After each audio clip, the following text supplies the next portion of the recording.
이원석 전 검찰총장이 국회 국정조사에서 바이든 날리면까지 언급하며 궤변을 쏟아냈죠. 일각에선 이원석을 윤석열 정부의 맞선 자로 착각하기도 하는데 전혀 그렇지 않습니다. 한동수 전 대검 감찰부장 회고록에 따르면 윤석열이 대통령에 취임하던 날 화장실에서 이원석을 마주쳤다고 합니다. 소변기 앞에 서 있었는데 이원석은 한동수 부장을 몸으로 밀쳐내고 그 자리를 굳이 차지했다고 합니다. 이런 일화가 있는 자라는 걸 감안한 상태에서 영상 함께 보시겠습니다. 이 모든 진실이 이제 아마 다시 한번 또 수사로 진행되지 않겠습니까? 네, 지금 이원석 총장 출금 상태죠. 그렇다고 하더라고요. 예, 특검에 의해서. 예. 자, 어제 그런 얘기도 나왔어요. 재창이형. 네네. 뭐 지금 들어보니까 재창이형으로 들리네요라고 하면서 그 강백신 검사, 어미준 검사, 강백진 검사 네. 다 그랬죠. 어제 송경호 중앙지검장한테 제가 질의를 하지 않았습니까? 그다음에 이거 어떻게 이거를 들리냐? 자기네들은 그 기록에 관여하지 않는다고. 그건 말도 안 되는 거죠. 자, 그거를 왜 다시 한번 이걸 확인하냐면 이거 매우 중요한 거예요. 예. 정여왕 녹취록에 이들의 대장동 일당이라고 하는 사람들 김만배, 유동규, 정여왕, 남욱이 쭉 얘기를 해요. 예. 그런데 주범을 만들어야 될 거 아니에요. 이재명을. 이재명을 주범을 만들려고 하니까 누구를 링크를 해야 됩니까? 그 밑에 있는 정진상 실장을 링크를 해야 될 거 아니에요. 정진상 실장이 안 나온단 말이에요.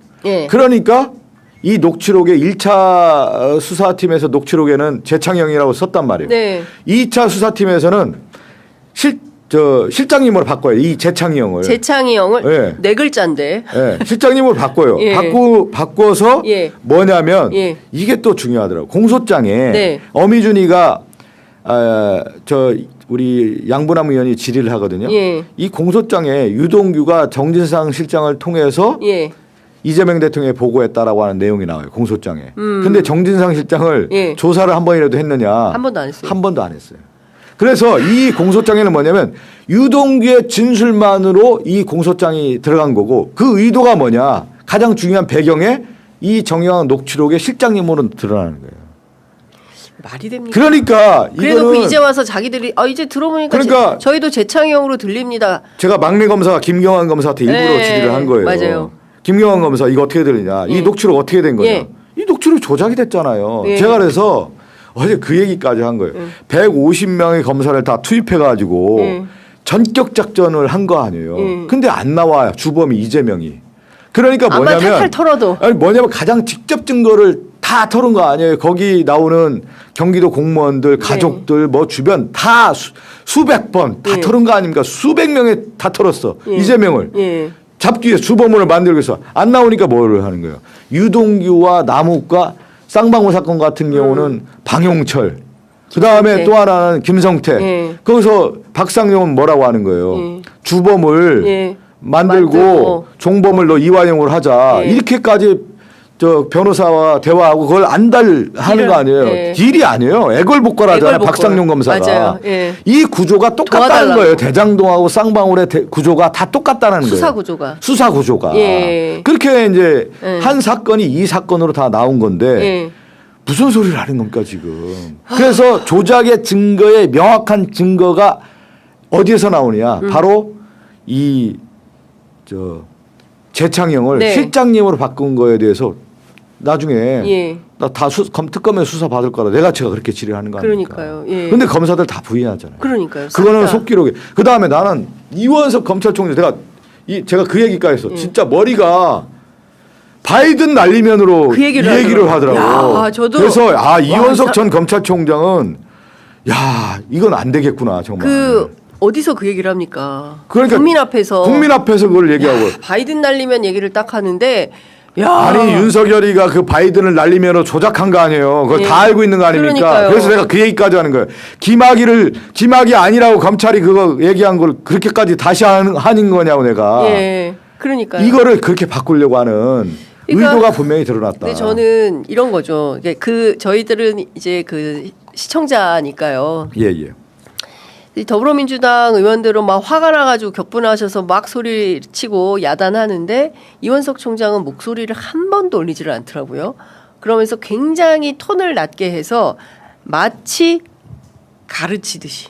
그렇진 않고요. 내가 볼 때 막 얘기를 하더라고요. 이원석 전 총장은 이게 앞으로 어떻게 갈 파장에 대한 예. 그걸 원천적으로 봉쇄하기 위한 봉쇄 전략으로 들어온 거죠. 아, 그 봉쇄 전략이었군요. 그거는 뭐 왜 그러냐면 이제 이 사건이 이러면 앞으로 검찰이 다 죽으니까 다 구속되니까. 아니 그렇게 되고 예.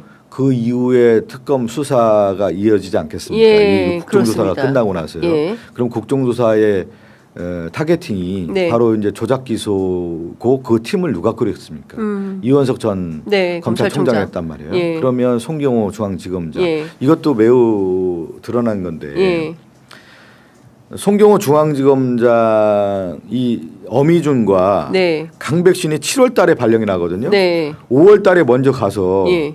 이 대장동 관련된 수사 수사를- 기록을 다 살펴봐 보고 있다라는 거죠. 그 이거는 저기 뭐 그것은 이미 이제 발령장도 안 났는데. 그러니까요. 예. 그거는 그러한 이제 지휘 체계의 문제들도 저희가 지적을 했고 또 저는 그 압수수색 조서 있지 않습니까? 네네네. 이게 뭐냐면 유동규가 이제 그 뇌물을 전달했다라고 하는 가방이 있어요. 네. 그게 이제 그 사실혼 관계인 여자 배우자예요. 예, 예. 그 백이 있다라는 거 아닙니까? 예, 유동규. 그거를 압수조사를 하는데 예. 피의자를 누구로 적시하냐면 예. 이재명을 적시해요. 이재명. 피의자를 피의자로. 그 조사- 압수조서에 예. 압수조서를 써야 예, 될 거 아니에요. 예, 예. 우리가 상식적으로 생각해 봅시다. 예. 압수조서에 그 당사자들에 대해서 예. 써야 되는 거 아니에요. 유동규나 유동규나 이런 사람을 써야 될 거 아니에요. 부인. 예, 예. 근데 압수조사에 피의자 이재명. 이재명을 쓴다고 이재명을. 그거에 대해서는 뭐라고 해명을 했습니까? 그거는 누구라도 쓸 수 있다. 송경호가 그렇게 얘기를 해요. 누구라도. 예, 누구라도 쓸 수 있다. 아무나 막 그래서 써야 내가 되는 어제 거예요? 기자회견에서 그러면 네, 그럼- 이재명이 누구냐, 네. 누구라도가 해당되느냐, 아무나에 해당되는 거냐, 야당이 대표인데 예, 예. 이게 말이 되느냐? 예. 그거는 피의자를 이미 이재명으로 적시한 것은 예. 그들의 기획과 타겟팅이라고 하는 것이 거기에서도 다 분명하게 드러난 거다. 드러나는 거죠. 그래서 그 남욱 증인이 네네. 그 얘기를 하는 거죠. 어떤 얘기냐? 목표는 하나다라고 하는 게 예. 드러난 거고 예. 거기에서 그들의 검사들의 세계에서 드러난 예. 거고 쌍방울 사건에서도 또 드러난 거 아니겠어요? 주범을 만들겠다고 하는. 예. 이게 전체적인 이 검찰의 수사의 설계와 얼개가 다 드러났다 이렇게 봐야 되는 거죠. 강백신 검사가 예, 예. 서영교 위원장을 향해서 고함을 치더라고요. 그거는 아마 내 말을 들으라고 말해요. 그들 나름대로의 예. 에, 전략입니까? 전략을 한번 하고 들어왔겠죠. 전략을 하고 들어왔는데 이게 그 국민들은- 오보라고 하는 것이 예. 그대로 드러났고 그러면서 그 양보남 의원이 딱 정확하게 얘기하잖아요. 이러한 모습을 보고 네. 보안 수사권 관련된 부분도 네. 국민들이 조선 안 되겠다라고 하는 것을 아니, 여러분이 다 입증했다 이렇게 얘기를 한 거죠. 작심이 딱 돼요. 아, 저런 정도면 이건 곤란하다. 저렇게 지금 이 와중에 그 작년에 검찰청 문을 닫고 1년 동안 이렇게 국민들이 총의를 모아가고 있는 이 상황에서도 어디서 소리를 지릅니까? 그러니까 어디서? 이 검사들의 목표는 그런 것 같아요. 이원석도 그렇고 송경호도 그렇고 특히 이제 호승진 전 검사 호승진, 지금 예. 호승진 검사가 이게 다 재판 진행 중이다라고 하는 것을 계속 강조하잖아요. 예. 그런데 재판을 관여할 수 없다 이렇게 얘기하는데 예. 이 국정조사는 뭐냐면 국민이 국회의원을 뽑아준 이유가 뭐냐면 권력 남용을 방지하라는 거예요. 네. 그게 견제와 균형의 원리예요. 예. 그냥 약간 이론적인 얘기 한번 설명하고 넘어가야 되는 건데 예. 이 민주공화국은 민주주의, 공화주의, 입헌주의라고 하는 게 이제 얽혀 있는 거예요. 그러니까 모든 게 권력을 남용하지 말하는 거예요. 시민적 통제를 하라는 거예요. 민주주의. 근데 너희들 못하면 4년마다 바꾸겠다. 네. 이게 민주주의란 말이에요. 예, 예. 그래서 어떻게 하느냐. 예. 공화주의라는 게 권력 분립아니에요. 예. 이 견제와 균형에서 선출되지 않은 권력을 견제하라는 거예요. 이 시민적 통제가. 네. 근데 선출되지 않은 권력인 검찰이 자신들이 법에 의해서 예. 법을 남용해서 법치주의라는 이 이름 하에 예. 권력의 중립성이라고 하는 이름 하에 자기들이 권력을 남용했다라는 거. 그러면 이걸 누가 견제할 수밖에 없냐. 결국은 시민의 책임을 부여받은 입법부가 네. 권력 남용을 방지하라고 하는 게 바로 그게 국정조사라는 네. 거예요. 그거를 지금 우리가 하는 과정에 있다. 이게 하나하나 다 드러나고 있다. 지금 이거 지난주 기관 보고 예, 예. 그리고 이번 주에는 이제 증인들이 나와서 청문회를 하고 있는 네네. 거지 않습니까? 그러니까 이제 화목 이틀간 이번 주는 끝나고 이제 다음 주에 또 하게 되는 거죠. 21일 날 예. 서해 공무원과 통계조사 사건이 있습니다. 21일 날. 예, 그거 이제 일반 증인을 하고요. 예. 그 다음에 28일 날 예. 종합국조가 있어요. 28일. 그래서 이 모든 사건에 대한 증인들 나와서 마지막 정리하는 네. 그런 것이 28일 남아 있고 예. 30일 날 이제 보고를 하게 돼 있습니다. 예. 그러면 30일 날 보고하면 그때 이제 저 위증한 사람들 예, 고발. 고발하게 돼 있죠. 예. 그 다 떠나서 지금 두 차례나 연거푸 증인 선서를 하지 않는 박상용 검사 28일 한 번 더 부릅니다. 그때도 또 선서 거부할까요? 선서 거부하면은 뭐 예. 내보내야 되겠죠, 다시. 다시 예. 또 내보낸다. 예. 예, 예. 그거는 박상용 검사가 얼마나 불안하겠어요. 그 한마디로 예. 하는 거잖아요. 예. 거부한다는 것 자체가 박상용이 그 모든 사실이 드러나니까 그렇게 예. 되겠죠. 의원님께서 이제 어제 인간적으로 얘기해보자라고 하면서 조선시대 얘기를 꺼내셨어요. 예, 예. 근데 자기가 그렇게 그때처럼 결단을 했다. 결단을 했다는 얘기 아니에요. 남명 조식 선생이 네. 그 조선에 네. 이것도 조선 시대 재밌어요. 의원이 원래 그 역사에 관심 명종 많. 때 이게 대윤 소윤이 있어요. 네. 대윤 소윤 명종 때 대윤 소윤. 문정왕후의 그 친인척들이라고 다 예. 외척들이에요. 윤석열 때도 대윤 소윤 대윤 소윤이 있지 있었잖아요. 않습니까? 근데 이 윤석열 문정왕후가 윤대진. 여자 네. 알겠습니까? 예. 여성으로서 그 명종의 어머니란 그쵸. 말이에요. 수렴청정을 해요. 예. 그 원래 권력을 전행을 하는 거야. 이게 외척들이 바로 해가지고. 네. 그러니까 남명 조식 선생이 그 영남 사림이었는데 네. 상소를 올려요. 예. 1555년에 예. 상소가 1555년. 네. 상소를 올리는데 상소의 주요 내용이 뭐냐면 권력 남용하지 말라는 거야. 직격탄을 날려요. 네. 외척벌어 하지 말라고. 네. 근데 제가 그 얘기를 드린 거예요. 이윤석열 정권의 외척바로가 김건희다. 네. 그래서 검찰이 살아날 수 있는 계기가 두 번 있었다. 그게 바로 도이치모터 주가 조작하고 명품백 그 사건이 있을 때 이원석 전 검찰총장은 결기를 보였어야 된다. 강한 수사를 해서 권력의 남용을 방지하는 엄정성을 보여줘야 되는데 자기가 그렇게 했다고 하더라고요. 근데 네. 저는 그렇게 보지 않고요. 근데 무슨 권력의 엄정성을 보여줬다면 7초간 침묵할 게 아니라 당시에 목을 걸고 정말 세게 수사를 했어야 했어야 됐죠. 되죠. 예. 근데 본인은 그랬다고 주장을 하는데 그걸 국민들이 전혀 인정하지 않는 거잖아요. 그러니까 뭐냐면 검찰 정권 윤석열이 검찰 정권이었고 예. 정치 검찰들이 이제 준동을 한 건데 예. 그래서 윤석열 정권이 저는 비극이었다 이렇게 말씀을 드리는 거고 그 검찰이 살아날 수 있는 계기가 네. 바로 김건희에 대한 수사였고 예. 내란 때 제가 그 얘기를 드렸어요. 검찰이 전격 체포했어야 된다 윤석열을. 네. 그렇게 했으면 검찰 살아났다. 그렇죠. 근데 그거 안 했잖아요. 검찰 아니 이원석은 제대로 김건희 수사 안 했고 네. 심우정 검찰총장은 윤석열을 풀어주지 않았느냐. 풀어주고. 그게 지금 검찰의 모습이다. 그래서 국민의 신뢰를 잃은 거다. 맞습니다. 그런데 그 검찰들이 어떻게 했느냐. 이재명 정적 제거하는데 검찰이 다 동원된 거 아니냐. 이게 현실이다. 근데 심우정 이창수는 왜 안 나왔어요? 이창수는 요번에 예. 이 수사의 대상들이 아니었죠. 왜 그러냐면 도이치모터스 도이치모터스 있었는데 이번에는 이제 요거에 포커스를 맞춘 거죠. 사실은 이제 이 사건들에 사건들. 조작 기소 사건들에 조작 기소의 사건들을 맞췄다고. 그러면 30일 날 이제 보고가 마무리가 다 되고 28일 날 네네네. 그렇게 되면 특검 출범은 언제 하게 됩니까? 저는 5월달에 출범할 거라고 봅니다. 5월 왜 초? 그러냐면 이제 일반 특검으로 가야 될 거거든요. 저게요. 예. 워낙 사건이 많아가지고 네. 그러면 국회 또 절차를 밟아야 됩니다. 특검 법을 또 만들어야 해야 되고 되는 상설 특검으로 안 되니까. 상설 특검은 너무 작아요. 예. 이 사건 자체가 7개 사건이기 때문에 7개 사건에 대해서 저희들도 국조특위위원들 7개 사건 다 공부하느라고 공부하고 힘드셨겠어요. 매일 그랬죠. 세미나하고 예. 또 하고 예. 또 기자회견하고 예. 이 일주일의 일정이라는 것이 예. 살인적 일정이거든요. 의원들도.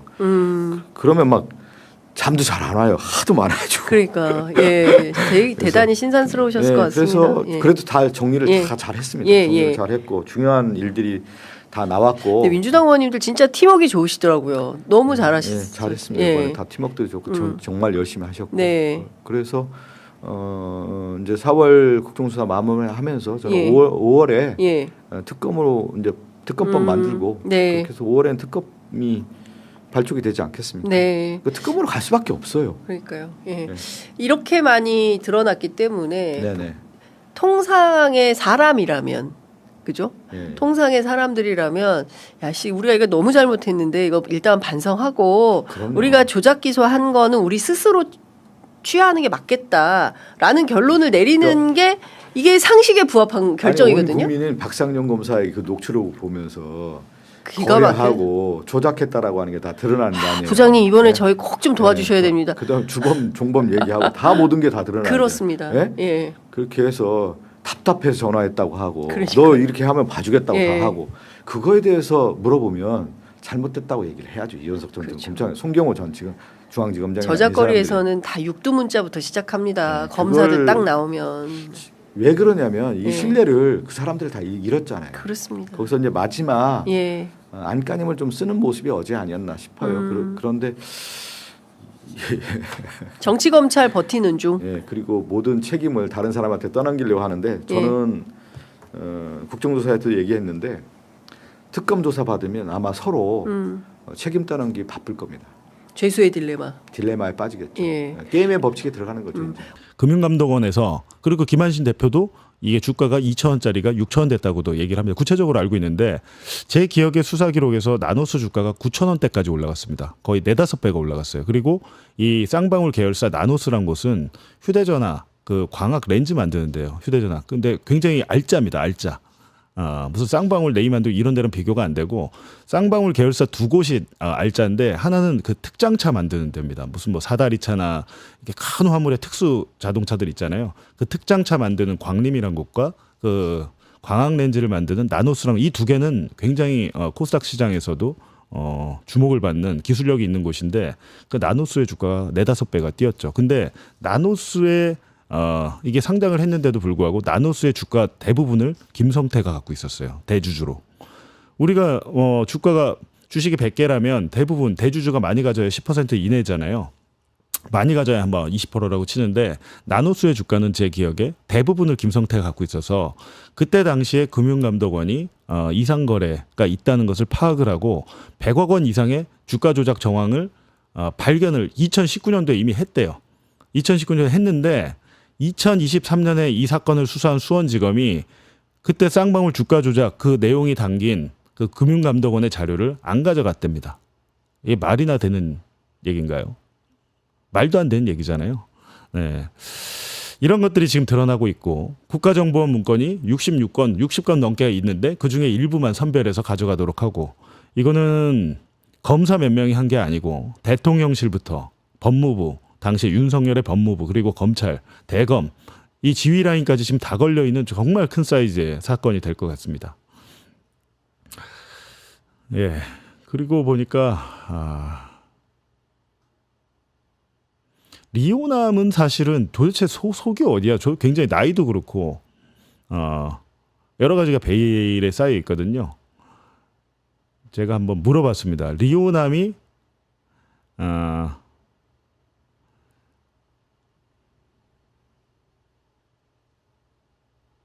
리오남이 어떤 사람인지 제가 물어봤습니다. 자, 한번 보여주시죠.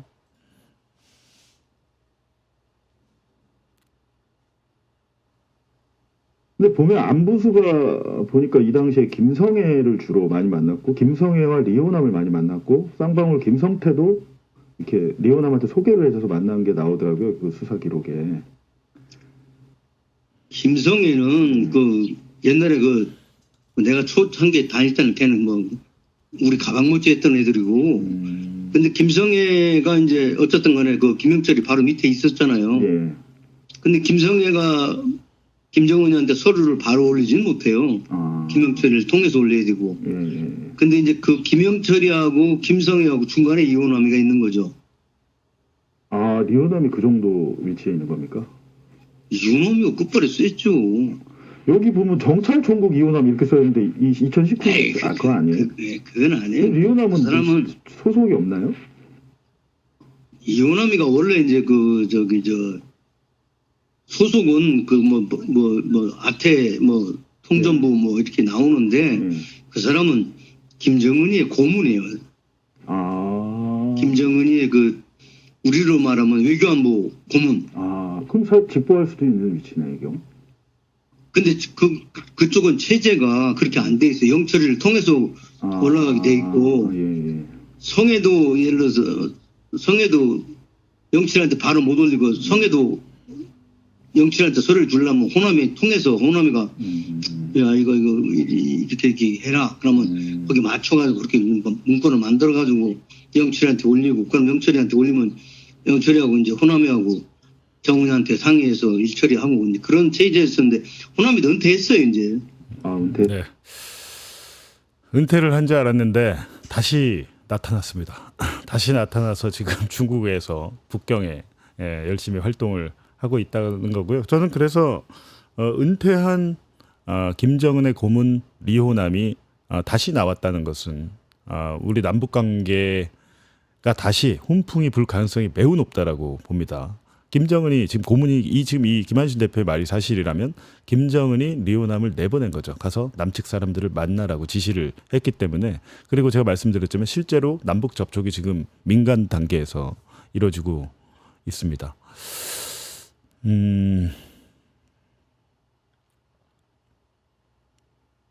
여러 얘기를 30분 동안 제가 했는데요.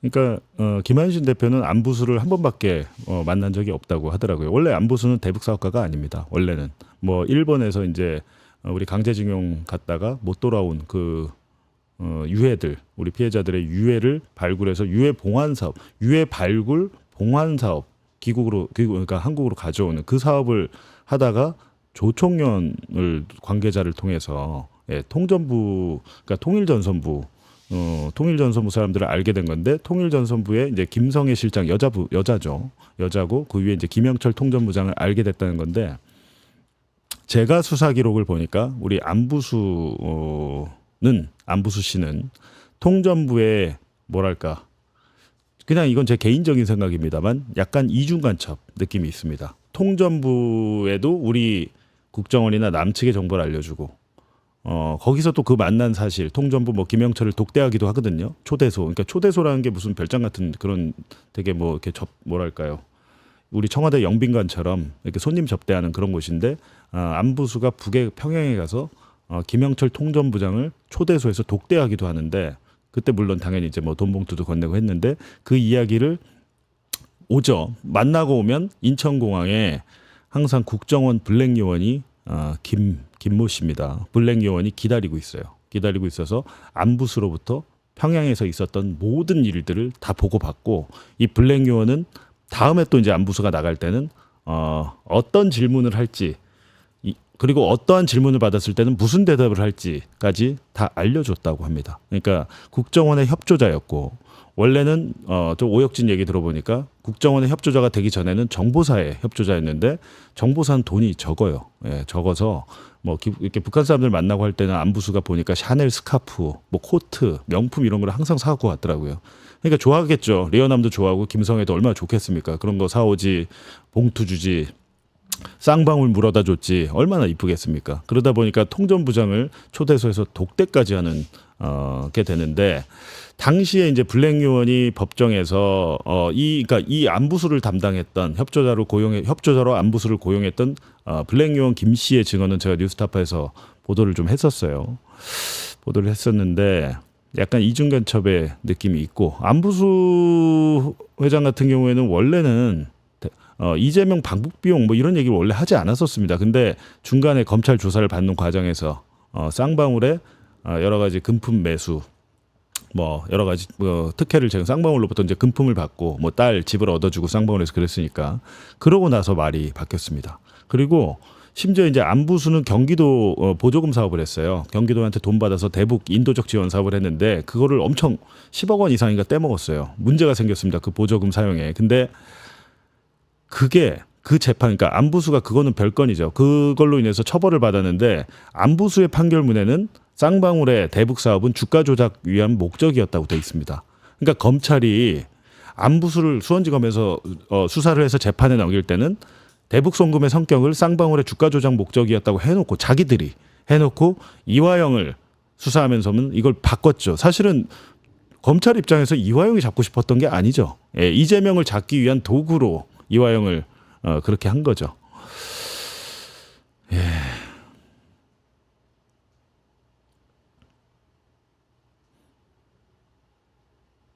자, 이거 한번 들어보시죠.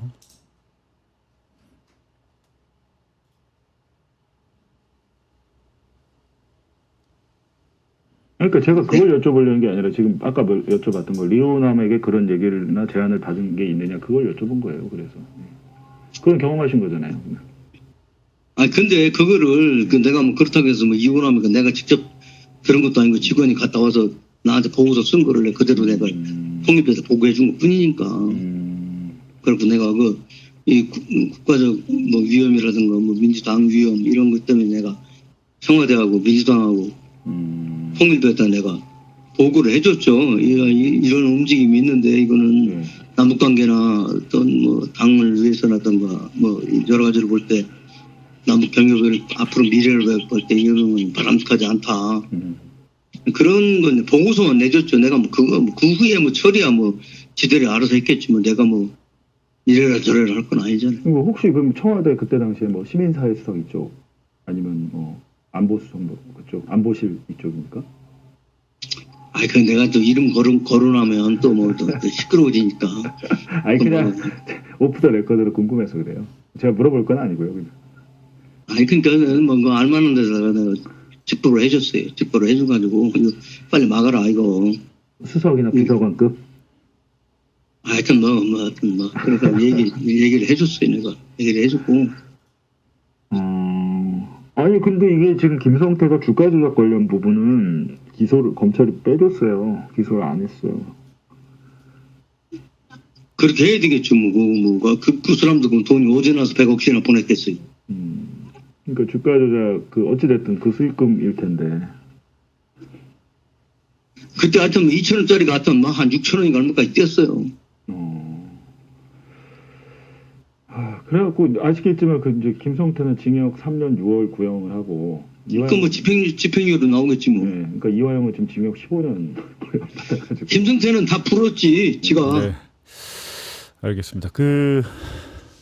지금 이제 뭐 이 정도 내용인 것 같아요. 지금 뭐 이건 반도 못 들었는데 지금 뭐 이제 취지는 제가 이때 이제 김한신 대표에게 전화했던 취지는 국정원 문건의 내용이 사실이냐, 리오남을 만나거나 이런 얘기를 들은 사실이 있느냐 거기에 대해 이제 설명을 하기 때문에 이제 이 국정원 문건은 이렇게 되면 당사자가 인정을 했기 때문에 증거 능력이 엄청나게 이제 세지겠죠. 근데 이화영 부지사를 유죄 판결을 할 때 국정원 문건 요거를 빼고 이거를 증거로 채택하지 않았습니다. 판사가.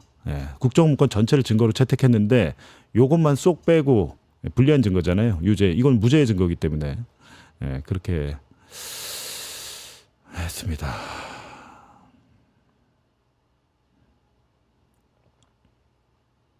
그리고 이제 본인이 검찰 조사를 계속 받으면서 굉장히 힘들어 하셨어요. 그때 힘들어 하셨고 결국에는 검찰에 제가 이제 이 관련해서 국정문건 공개하고 하니까 또 국정문건 김한신 대표 나오잖아요. 제가 당시에 이름을 공개하지는 않았거든요.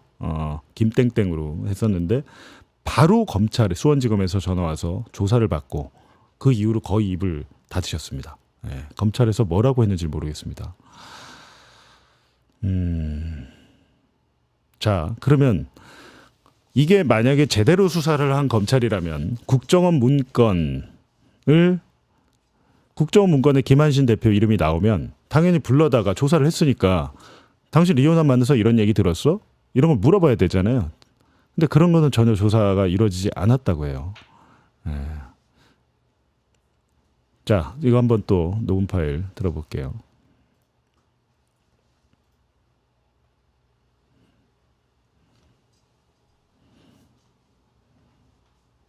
그러니까 문제는 이제 수원지검에서 그러니까 이제 안부수가 그런 식으로 이제 진술을 해놨으니까 수원지검에서도 이제 계속 어쨌든 간에 이화영이 구속되고 나서 첫 번째로 내가 불려가가지고 조사받았어요. 그게 기록에는 없네요. 빼놨어. 무슨 말씀하셨길래 빼놨지? 아니 그걸 이제 그걸 그거 사실 확인했겠지 뭐 나한테 이거 뭐냐 근데 그때 조사 받았을 때 이 국정원 문건 보셨어요? 제시했을 거 아니에요? 못 봤어요 나는. 아, 문건 제시 안 하고요? 예, 그 자기들이 그냥 뭐 질문만 내가 넌 뭐 이화영 이혼하면하고 아니 이혼하면하고 무슨 관계야? 그리고 이혼하면하고 너 그리고 이화영이하고 관계, 이재명이하고 관계, 이해찬이하고 관계, 뭐 이런 거 쭉 거기 유관된 사람들하고 관계. 뭐 나는 뭐 그 사람들하고 직접적으로 일을 안 했으니까. 그래 호남이는 내가 제일 먼저 알았죠. 호남이는. 분명히 그럼 안부수 입에서 뭔 얘기가 나왔든지 아니면 국정원 문건 이거 압수한 다음에 그거 보고 불렀을 텐데. 이거 제가 지금 여쭤본 거 국정원 문건에 있던 내용 이 질문이 있었어요? 백화점 상품권으로 보내달라고 이거요? 그게 작년 5월에 압수한 건데요. 이게 검찰이. 어쨌든 뭐 그거야 뭐 내가 뭐 보고서를 썼으니까 보고서 쓴 게 통일부 보고서 쓴 거가 됐겠지 뭐 그거면 나야 뭐 내가 그걸 가서 진술한 건 없어. 아, 그 질문은 없었다는 말씀이시죠? 예. 그렇구나. 아마 그것 때문에 이 문건 때문에 또 부를 수 있겠는데요, 그러면? 그거 문건 좀 있으면 나한테 좀 카톡으로 하나 좀 보내줄래 문자로? 근데 이게 지금 이급 기밀로 묶여 있어서 괜히 받으시면 화를 입으실 수도 있어가지고. 어쨌든 간에 그런 내용이 뭐 내가 알았으니 다행이지 뭐 나는 사실 그런 내용도 모르고 있어요. 내가 보고서 쓴 것만 그냥 뭐 내 기록이 있으니까 내가 알고 있지. 그럼 보고서에 보면 날짜는 나오겠네요, 이게. 언제 네. 만나고 있지. 지금 이 마지막 보고서라는 것은 이제 통일부나 뭐 이제 국정원에 보고를 하기 위해서 자체적으로 만들었던 그 보고서를 갖고 계시다고 그랬거든요. 근데 원래는 그 보고서를 회사 가서 찾아보고 저한테 주신다고 했습니다. 그러면 몇 월 며칠 어디서 리오남을 만났고 무슨 얘기가 나왔는지 굉장히 디테일하게 돼 있을 거 아닙니까? 그걸 주시기로 했는데 제가 이제 국정원 문건 공개한 다음에 김한신 대표를 검찰에서 불러서 엄청나게 괴롭힌 모양입니다. 그 이후로는 통화하는 것도 굉장히 좀 부담스러워하셨어요. 근데 지금 검찰이라는 곳이 그런 곳입니다. 그리고 지금 좀 전에 들으셨겠지만 안부수 사건 이제 대북 송금 사건 났고 이 지금 이 김한신 대표를 불러 검찰에서 수원지검에서 불러다가 리오남이하고 이화영이하고의 관계, 리오남과 이재명과의 관계. 그리고 이해찬과 리오남의 관계 이런 것들을 지금 물어봤다고 해요. 리오남과 가장 가까운 사람이고 가장 먼저 알았던 사람 맞고 아까 이제 대북 관계 사업가들 분석표에도 리오남과 김한신이 가장 윗단에 있잖아요. 근데 이것도 이제 검찰이 알고 불렀는데 아마 근데 검찰에서 이제 괴롭히고 하다 보니까 당연히 뭐 얼마나 지긋지긋했을까. 라고 하고 그 문건을 찾아서 저를 주시기로 했는데 결국에는 그렇게 괴롭힘을 당하니까 뭐 충분히 저는 이해하고요. 그리고 이제 다시 화면을 보여주시면 뒤늦게 들어오신 분들도 계시겠지만 지금 이 문건에 여기 지금 김한신 대표가 나오기 때문에 제가 이제 김한신 대표와의 통화 녹음 파일을 공개를 하는 거고 지금 이 문건에 나오는 내용은 모두 다 사실이다. 사실이다라고 했고 나는 이런 내용이 알려지면 남북관계 경협에 남북관계 크나큰 타격이 생기기 때문에 청와대와 민주당에게 남북관계 남북경협 담당자들에게 이 이야기를 다 했다. 리오남이가 나에게 얘기했던 내 직원을 통해서 얘기했던 이 이야기들을 다 보고했다. 그리고 이제 국정원 문건이 지금 이게 보면 하나가 아닐 것 같아요. 쌍방울의 주가 조작 관련해서 지금 66건이 있다고 하니까 이거보다 더 자세한 버전의 보고서가 있을 것이고 국정원에만 있는 게 아닙니다. 통일부에도 있습니다. 지금 통일부에도 보고를 했다고 했잖아요. 통일부에도 보고를 했다고 했기 때문에 왜 사진이 넘어가죠? 네, 다시 보여주세요. 통일부에도 보고를 했다고 했기 때문에 통일부에도 이번 국정조사에서 통일부에 김한신 대표가 보고했던 그 내용을 통일부에 자료 요구를 해야 될 것 같습니다. 이거는 제가 국정조사위원들에게 얘기를 하도록 하겠습니다. 지금 여기 보면 구체적으로 쌍방울이 북한과 관련해서 어떤 일들을 했는지 나와 있죠.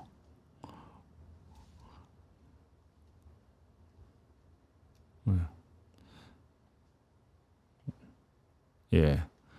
이호남의 쌍방울 관련 내용 언급 구체적으로 지금 여기 나와 있습니다. 나와 있고 뭐 쌍방울 그룹의 대북 사업 추진 경과도 나와 있고 구체적으로 지금 국정원은 다 알고 있었던 거예요. 다 알고 있었고 여기 보면 최근 동향 있잖아요. 최근 동향. 예. 이게 중요해요. 쌍방울 그룹은 북측과 물밑 접촉을 지속하면서 합의서를 공개 체결식을 요청 중인 가운데 금년 들어서는 사업 강행 의지도 표출했다. 이게 무슨 얘기냐면요. 이재명의 방북이 목적이 아니고 쌍방울로서는 평양에서 우리가 이런 독점, 광물자원 독점 개발 사업권을 얻었습니다. 우리가 받았습니다. 라는 것을 전 세계에 보여주고 싶었던 거예요. 그래서 물밑 접촉을 계속하면서 합의서, 그 사업 합의서 있잖아요. 그 800만 달러는 거의 준 거고. 근데 이 일종의 계약금 조적, 뭐 그걸로 광물자원 개발을 할 수는 없으니까 일종의 계약금 명목으로 800만 달러를 주면서 합의서 공개 체결식을 요청 중이다. 그러니까 김성태의 목적은 자기가 방북하는 거예요. 그리고 실제로 쌍방울 내부 회사 문건에 검찰이 압수한 쌍방울 내부 문건에 김성태의 단독 방북 계획이 실제로 추진이 됐습니다. 검찰이 그거 다 압수했는데 다 덮은 거예요. 증거를. 그리고 여기 구체적으로 지금 국정원 다 알고 있잖아요. 쌍방울 방용철 부회장입니다. 북아태위 아까 얘기한 통전부 조직에 최고급 말 안장을 전달했다. 11월 27일에. 이것까지 알고 있어요. 이거 지금 통일부에 신고 안 하고 지금 준 거잖아요. 이거 수출 금지 품목입니다. 이런 사치품은. 북한의 조선은 안 되는 거예요. 대북 제재, 미국의 대북 제재와 유엔 제재를 위반하는 행위인데 이렇게 위험한 행위를 이재명의 방북을 위해서 합니까? 쌍방울이? 북한의 통일부 주선으로 마카오에서 미상 인물을 접촉하기까지 했다. 12월 9일에 2019년 12월 29일에 단독 방북을 하려고 했던 거고 2019년 6월에는 북측과 쌍방울 개혁사 광림의 샘플 20개 전달 계획을 협의했다. 샘플 20개라는 것은 현금으로 추정된다. 20억이죠. 20억을 상납하려고 협의했다라는 것까지 국정원 파악을 했고 나노스는 여기는 지금 제가 말씀드렸죠. 휴대전화 모듈, 카메라 모듈 만드는 데인데 휴대전화 카메라 모듈 만드는 쌍방울 계열사 나노스가 지난해 신규 사업 목적을 대북 사업을 대북 사업 뭐 광물자원 이런 거를 추가했어요. 그리고 후속 사업 계획을 발표했고 후속 사업 계획을 발표하지 않다가 올해 들어 2020년 올해 들어 대북 사업 강화를 통한 재도약을 선언. 2020년 1월 21일에 이때 코로나 막 시작되잖아요. 대북 사업 강화를 하겠다. 이재명의 방북을 위해서 돈을 줬다면서요. 근데 쌍방울은 왜 이런 행위를 합니까? 근데 이런 것들이 증거로서 다 있는데 수원지검이 사건을 조작하고 법원에서 그 조작된 증거만 가지고 외눈박이 판결을 한 거죠. 공정한 재판이 아닙니다. 이런 것들은. 우리가 이것만 봐도 사건의 진상을 알 수 있잖아요. 그런데 그러면 제가 이것도 하나 보여드릴게요. 이게 이제 기소와 기록이 있던데 그 김한신 대표가 운영했던 남북경제협력연구소입니다. 2018년 아까 아태라고 나온 조선아시아태평양 평화위원회 이게 이제 통전부 산하 조직인데 방북동의서 발급 요청. 조선 아태에 지금 방북동의서 발급. 그러니까 실제로 김한신 대표는 이렇게 아까 얘기했잖아요. 본인이 여러 가지 뭐 도로 사업이나 철도 사업 북측 내 도로 포장 공사용 토질 안정제를 생산하는 남북 간 합작 공장 설립을 위한 추진 일정과 실무 토론하기 위해 방북을 제안함. 2018년이니까 이게 문재인 때 이때 굉장히 분위기 좋을 때잖아요. 이때 아마 2018년 9월에 문재인 대통령이 평양에 가서 김정은 만나고 평양 선언까지 했었는데 그때 이제 이런 여러 가지 구체적인 사업을 했는데 김한진 대표 이게 돈이 없었던 거죠. 이거를 실질적으로 하려면 돈이 필요한데 이렇게 해서 보면 초청장을 보내달라고 해서 초청장을 보내달라. 그리고 방문 경로는 러시아 블라디보스톡에서 항공기로 평양을 가겠다. 뭐 이런 것들이 있고 방북 기간은 2018년 이게 실제로 갔는지 안 갔는지 좀 모르겠습니다. 확인이 안 되는데 여기에 이제 방북자 인적 사항에 지금 홍익표 지금 정무수석이죠. 김경엽 국회의원 있고 박준영 뭐 있고 김한신 남북경제협력 이렇게 있고 방북자 여건 및 이력 사항까지 이렇게 공문을 조선 아태위에 보낸 겁니다. 초청장을 보내달라고. 이거와 관련해서 제가 이제 여기 계신 분들과 좀 통화를 해봤는데 실제로 추진이 됐고 방북 초청장이 왔다고 합니다. 그러니까 지금 남북경제협력연구소 김한신 대표의 저와의 통화 이 증언은 굉장히 신빙성이 높다. 그 말씀을 제가 드리려고 이거를 보여드린 거고요. 오늘 시간이 너무 지나서 지금 이제 국정원 블랙요원의 법정 증언은 시작도 안 했는데 오늘은 여기까지 해야 될 것 같습니다. 지금 밥도 안 먹어서 배도 고프고요. 밥도 안 먹어서 배도 고프고 블랙요원의 이제 법정 증언은 뉴스타파에서 많은 부분 기사를 썼기도 했고 그분이 이제 또 국정조사에 나올 수도 있을 것 같아요. 가림막을 치고 증언을 하면 되니까 국정원 블랙요원도 쌍방울 주가 조작 단서를 포착해서 2급 비밀 문건을 만들었고 그 비밀 문건에 보면 안부수가 쌍방울과 붙어 먹어서 주가 조작을 하면서 국정원을 팔고 다닌다. 따라서 안부수는 이제 국정원의 협조자의 지위에서 박탈하겠다. 협조자 지위를 박탈하는 기한문을 2급 보안 문건이죠. 기한문을 본인이 썼다라는 것을 법정에서 이화영 재판 법정에서 증언을 했는데 우리가 그걸 잘 모르는 이유가 검찰이 당시에 이 재판을요 비공개해달라고 요청을 했습니다. 검찰이. 그래갖고 우리가 모르는 거예요.